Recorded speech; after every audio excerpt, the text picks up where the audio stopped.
Lovebird পাখি ডিম পাড়ছে, বাচ্চা উঠছে, কিন্তু সে বাচ্চা মারা যাচ্ছে। শীতে প্রচণ্ড সমস্যা হতে পারে অনেকেরই, আবার হয়ও। আবার যারা একটু চালাক সচেতন, যাদের মধ্যে পাখি পালনের বড় একটা অভিজ্ঞতা রয়েছে বা দীর্ঘদিন ধরে যারা লাভবার্ড বা পাখি পালন করছে, তাদের ক্ষেত্রে এই সমস্যাটা খুব কম হয়। ওভারঅল আমাদেরকে বুঝতে হবে লাভবার্ড পাখির বাচ্চার জন্য আমরা পাখি পালনে নেমেছি। সেই বাচ্চাই যদি মারা যায় তাহলে তো লাভবার্ড পালন বা পাখি পালন আমাদের আসলে কোনো সার্থকতা নেই। সর্বোচ্চ আমাকে সেই প্রায়োরিটি দিতে হবে যেন বাচ্চাটা বাঁচা যায়। এই জন্য আমাদের করণীয় কী হতে পারে, কি করতে পারি আমরা, কি করলে আমাদের সেই পাখির বাচ্চাটা মারা যেতে পারে, তার হাত থেকে আমি তাকে বাঁচাতে পারি। তবে সর্বপ্রথম আমাকে বুঝতে হবে যে লাভবার্ড পাখি পালনের পূর্ব শর্ত হচ্ছে যে পাখিকে ভালো জায়গা দেওয়া, পাখিকে ভালো খাবার দেয়া। আমরা যখন লাভবার্ডের ব্রিডিং কোর্স করাই তখনই কিন্তু আমরা তাকে প্রচুর পরিমাণে সাপ্লিমেন্টের উপরে নির্ভর করি। সাপ্লিমেন্টের পাশাপাশি তাকে ন্যাচারাল খাবার দাবারও প্রোভাইড করতে হবে। প্রথমত যদি লাভবার্ড পাখি ক্রস পূর্ণাঙ্গভাবে না করতে পারে, তাদের প্রপার ক্রস যদি না হয়, তাহলে কিন্তু সেই ডিম থেকে যে বাচ্চাটা বের হবে সে বাচ্চাটা আসলে মারা যাবে। অনেক সময় আনফার্টাইলও হতে পারে। তো কাকতালীয়ভাবে যদি বাচ্চা বেরিয়েই যায় তাহলে সে বাচ্চাটা অনেক দুর্বল হতে পারে এবং 2-4 দিনের মধ্যে সে বাচ্চাটা মারা যেতে পারে।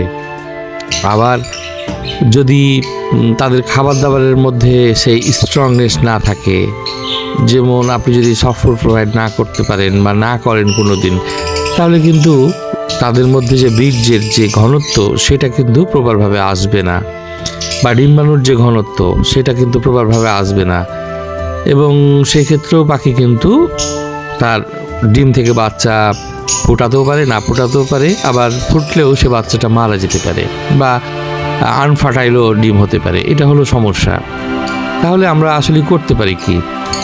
করার একটাই কারণ, যে কারণগুলো আপনাকে খুব মনোযোগ সহকারে পর্যবেক্ষণ করতে হবে এবং সেটার সমাধান খুঁজতে হবে। তবে বাচ্চা যেহেতু আজকে বাঁচানোর একটা সমাধান আমরা খুঁজতেছি, সেই ক্ষেত্রে আমি লাভবার্ডকে খাবার দাবার প্রোভাইডের সাথে সাথে মাঝে মধ্যে যে সময় এখন চলছে শীতকাল, আমি কিন্তু এগ ফুড প্রোভাইড করতে পারি।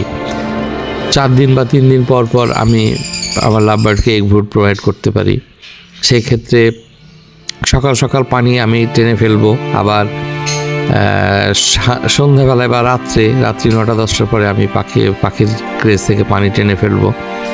এইটা হলো বিষয়। আপনাকে পানি টানতেই হবে। সকাল সকাল পানি, গরম পানি আপনি প্রোভাইড করবেন। গরম বলতে কিন্তু আসলে ফুটন্ত গরম কিন্তু না, ট্যাপ বা কল থেকে যে তোলা পানিটা, গভীর নলকূপ থেকে যে পানিটা বেরোয় সেই গরম পানিটা আপনি প্রোভাইড করতে পারেন। সকাল সকালে আপনি ওষুধ প্রোভাইড করবেন, আর ওষুধটা সর্বোচ্চ 6 ঘন্টা রাখা ভালো।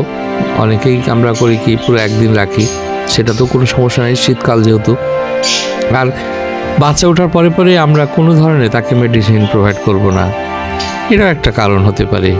আপনার বাচ্চা আজকে বা কালকে উঠতে লাগলো, আপনি তাকে মাল্টিভিটামিন কিংবা AD3 বা আদার্স কোনো সাপ্লিমেন্ট প্রোভাইড করতে লাগলেন, সেক্ষেত্রে তার ডোজ হয়তো ওভারডোজ হতে পারে। এক্ষেত্রেও কিন্তু পাখির বাচ্চাটা মারা যেতে পারে। তো এটাও আপনাকে খেয়াল করতে হবে। এ তো গেল আপনার পাখি পালনের ইনডোরের খবর।